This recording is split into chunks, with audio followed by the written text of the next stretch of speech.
Le mal de crâne n'est toujours pas passé à Barcelone après l'humiliation de la remontada romaine et l'élimination en quart de l'épreuve reine européenne. Le club catalan rêvait d'un triplé Liga Coupe C1.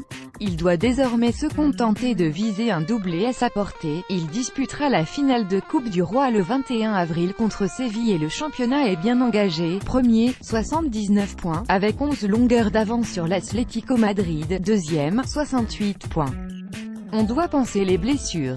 Il y a d'autres compétitions et on doit essayer de les gagner parce qu'on n'a rien gagné pour l'instant, a lancé l'entraîneur Ernesto Valverde, très critiqué pour son positionnement défensif à Rome. Difficile de croire que le leader invaincu et intouchable de la Liga ait pu ainsi chuter en C1 mais l'enchaînement des matchs, notamment en Coupe du Roi en janvier, semble se faire sentir dans un mois d'avril décisif. Pour ne rien arranger, le Barça accueille samedi une équipe de Valence en pleine confiance, 3e, 65 points, qui rêve de son premier podium en Liga depuis 2012, dans le sillage de l'international espagnol Rodrigo, 6 buts en 5 journées.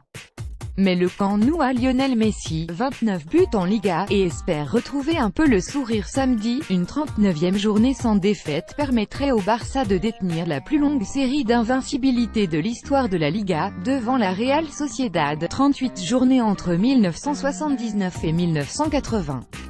Le club catalan égalerait aussi le meilleur démarrage de l'histoire du championnat en restant invaincu après 32 journées, comme cette même Real Sociedad il y a 38 ans, avec le rêve de devenir la première équipe depuis les années 1930 à achever la Liga sans la moindre défaite. Vidéo, Valverde, l'entraîneur est toujours le principal responsable, le Real veut remonter sur le podium. Le Real Madrid aussi a souffert en quart contre la Juventus, 3-0, 1-3, mais au moins s'est-il qualifié pour le dernier carré. C'est donc une équipe soulagée qui se déplace dimanche chez la Lanterne Rouge Malaga, avec peu d'enjeux comptables puisque l'équipe de Zinedine Zidane semble assurée de finir entre la 2e et la 4e place et de se qualifier à nouveau pour la C1 la saison prochaine. Zidane met néanmoins un point d'honneur à terminer le plus haut possible en Liga et à entretenir la dynamique européenne par de bonnes prestations sur le sol espagnol. Nous devons finir la Liga et le faire bien. Nous sommes 4e mais nous devons terminer du mieux possible, a lancé le Français cette semaine. Devant le Real, 4e, 64 points, il y a Valence, 3e, 65 points, qui pourrait perdre des points au Camp Nou, mais aussi l'Atlético Madrid, 2e, 68 points, qui reçoit le Levante dimanche.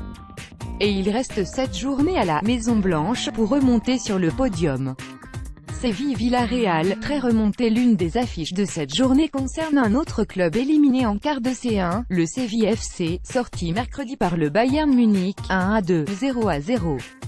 Les Andalous, 7e, 46 points, ont lentement dégringolé au classement et ils accueillent Villarreal, 6e, 47 points, samedi dans une bataille acharnée pour les places qualificatives pour l'Europa League. L'équipe de Vincenzo Montella aura-t-elle récupérer des efforts consentis à l'Allianz Arena? N'aura-t-elle pas déjà la tête à la finale de Coupe du Roi le week-end suivant au Stade Metropolitano de Madrid? Réponse au Stade Sanchez-Pizjuan samedi.